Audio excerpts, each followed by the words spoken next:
I'm Scott Artley. I'm the Performing Arts Curator at Patrick's Cabaret, where we are right now.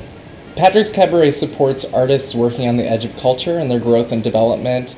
The mission is specifically focusing on supporting artists who are GLBTQ, with disabilities, and artists of color.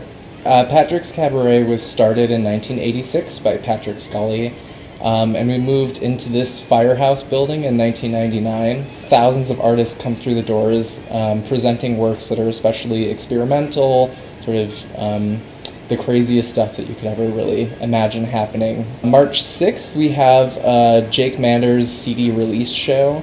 The following weekend, March 13th and 14th, we have Nick Martell's guest curated cabaret, which is called Gray Matters. It's about the intersection of mental health and identity. And then the following weekend, we have a singer-songwriter series, which is for singer-songwriters. The following weekend is really our big smash spring thing, which is called the Culture Wars Cabaret. It's part of this weekend-long activity called the Culture Wars Then and Now, which is a partnership with the Walker Arts Center and the University of Minnesota and here at Patrick's Cabaret. So we'll have a cabaret that's all about 21 years after the Culture Wars. I mean, everything's different every time, which I think is the best part. It's the variety that makes it the most interesting. One activity that we have that goes on once a month is called the Kaloff series, which is named for Joan Kaloff, who's a supporter of the cabaret.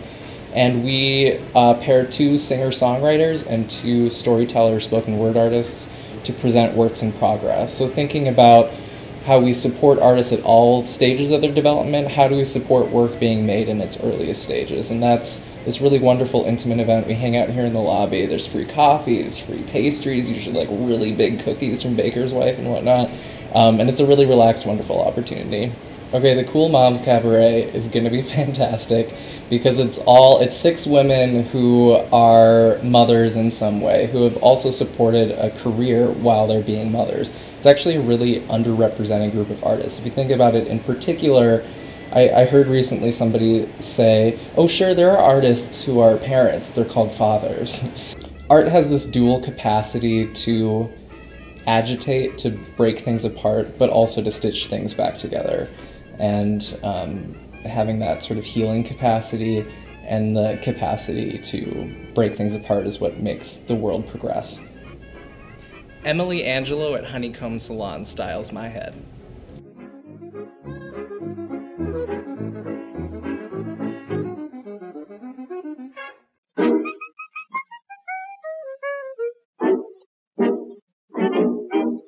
Hi, I'm Erin Flavin. I'm owner of Honeycomb Salon on 35th and Nicollet.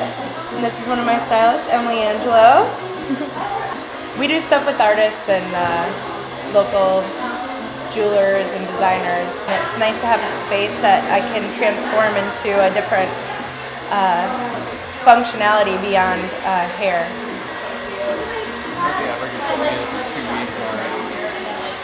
I used to see Emily at her previous location, and she was so good with men's hair in particular that I had to follow her again.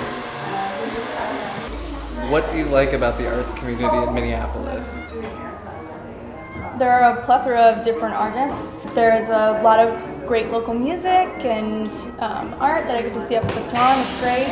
And people come in, a lot of artists come in to get their hair cut and styled, and it's great to talk to them about what they do.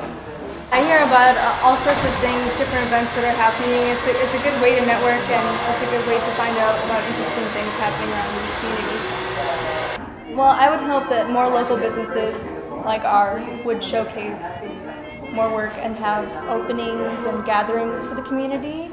I think that would be really important if more of that happened.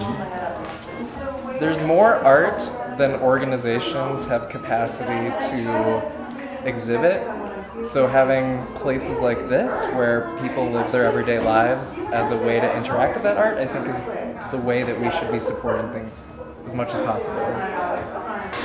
I'm just going to go ahead and say we would probably go to Madame and do karaoke. Yeah? I think that would be my dream date with. Could we get burritos beforehand? We can get burritos beforehand, and then maybe we'd stop by the 19 bar and have a drink. Those are all my usual haunts, you're right. Weird. We know each other so well. It's true.